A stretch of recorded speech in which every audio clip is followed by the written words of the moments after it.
Well, this isn't exactly the review of the Fuji X-T10. I would call it more of a pre-review.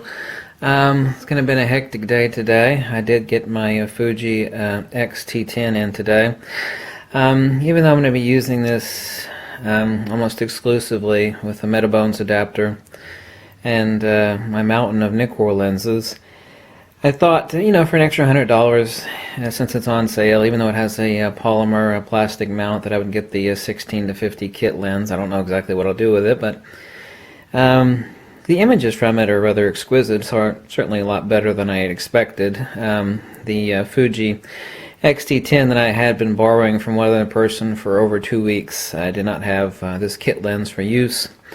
I would have already had my Metabones adapter in the Nikon G series to Fuji X mount, which is a $139 adapter, or you could just get the regular Nikon F mount to Fuji X mount. Would not allow the use, however, of G series Nikkor lenses, which do not have lens side aperture rings. So I have both coming. The reason I ordered both is an unbeknownst religious holiday has cropped up, and I had to order the other mount from another camera company.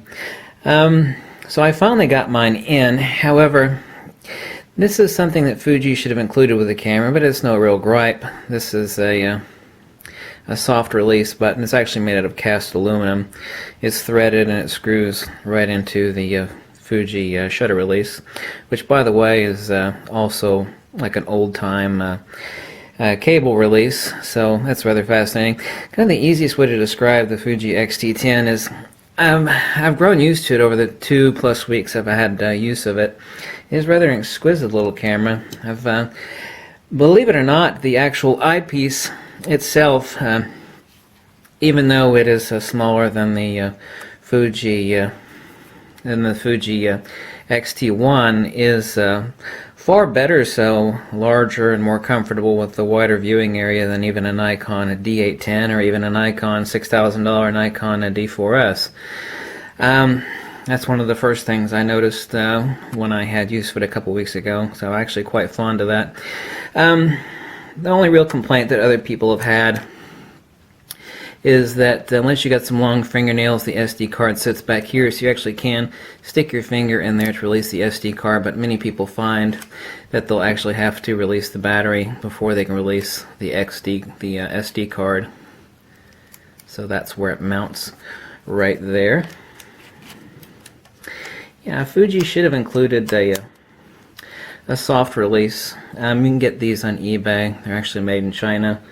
I get like a 2-pack for about $2.50 or something like that is what I paid for them. It just screws right in there and gives you a nice large button shutter release, soft release. It's a very lightweight unit. Now, I'd made a video review much earlier on about my favorite point and shoot.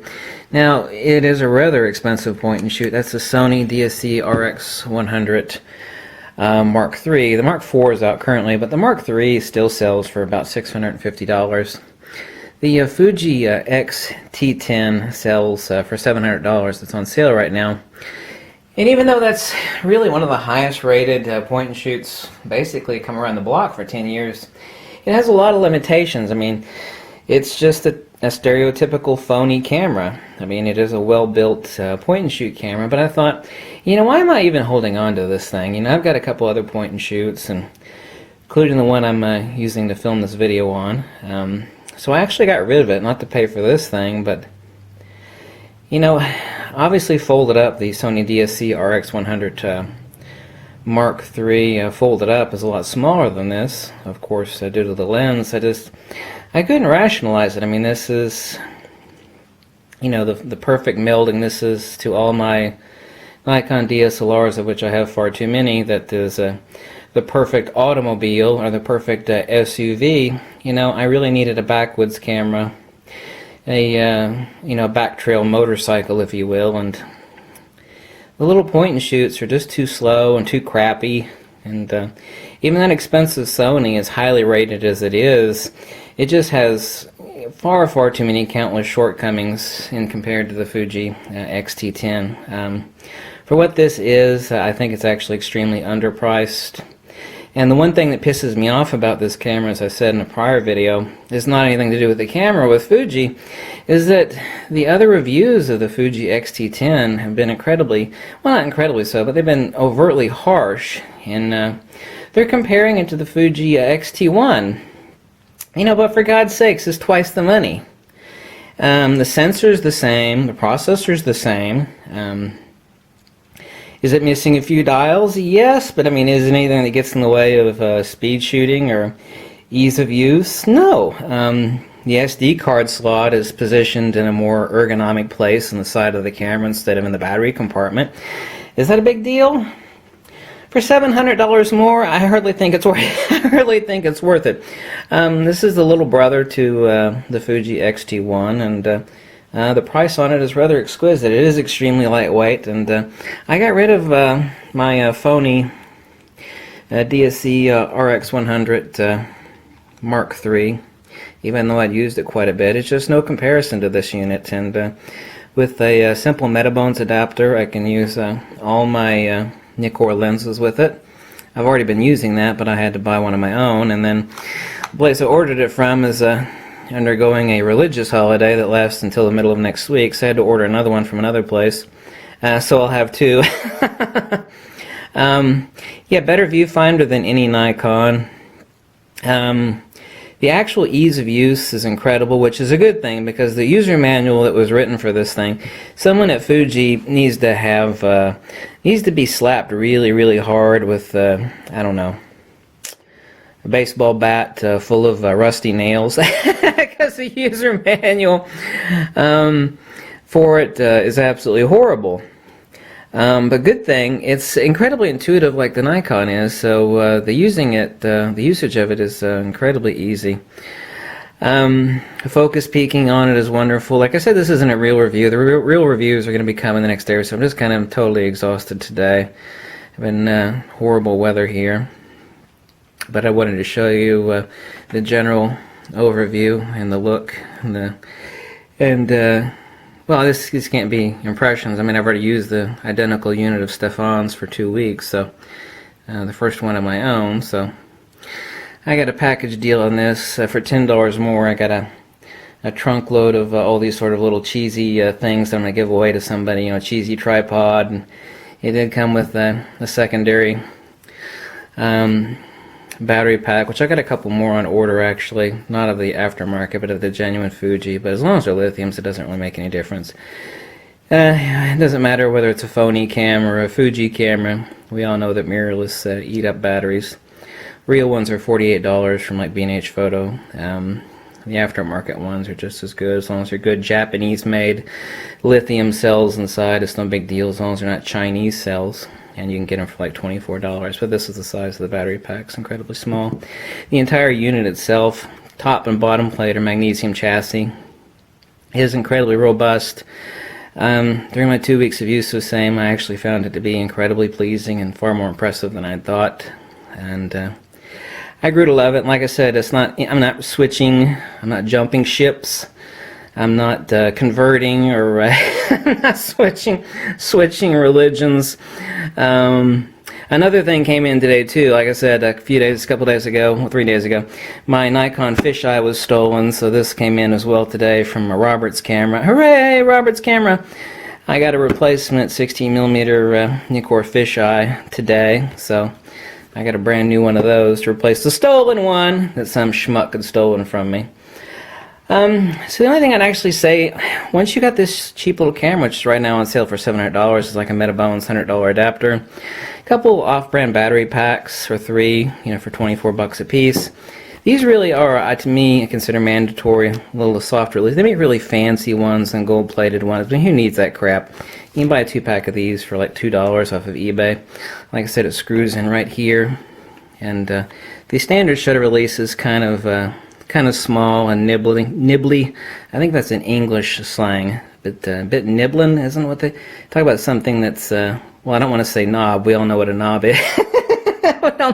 we all know what a knob is.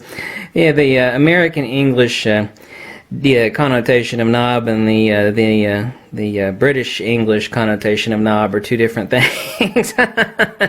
But very lightweight camera. And like I said, I just wanted a little motorcycle camera.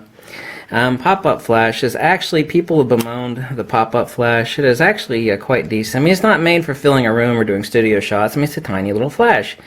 But it's actually more than sufficient, and the little bit of hatred that I've heard about this is really rather absurd. How it actually tucks away is ingenious. This looks like a very small Nikon D2002.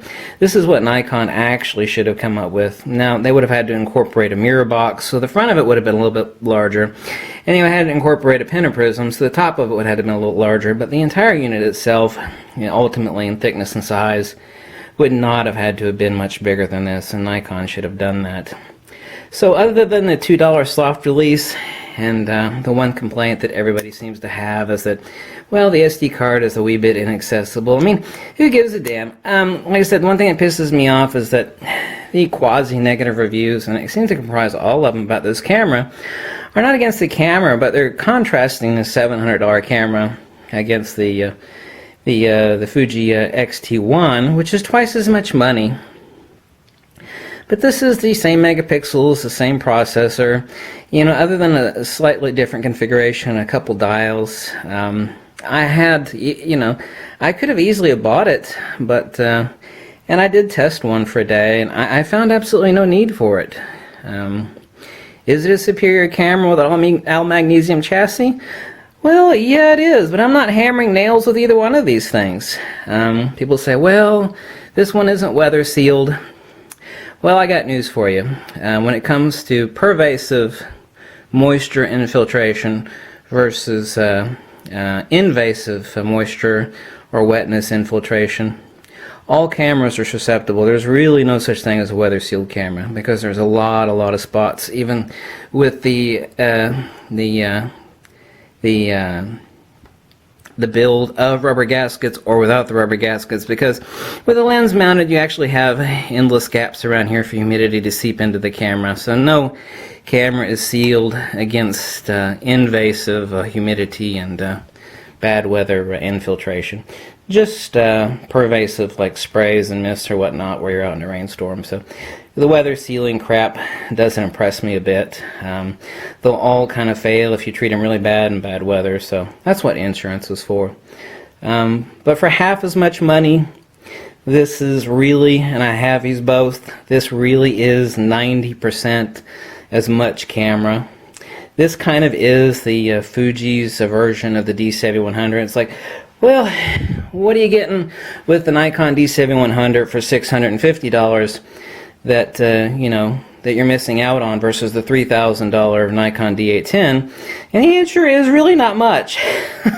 Obviously 24 megapixels versus 36 megapixels, but ultimately and in principle you have to say really not much. And this is half as much, and it's really 90% plus as good. So here's mine. I love it. This isn't a review, this is kind of like a pre-review. I thought you'd take a close look at it. I love it, and I've been trying to hate it in some way, or trying to rationalize not purchasing it for a couple, 3 weeks. But I said I was going to buy one 2 months ago, and I don't regret to purchase. It is a wonderful, exquisite little camera. Okay? Thanks for watching. I'll catch you later. Bye.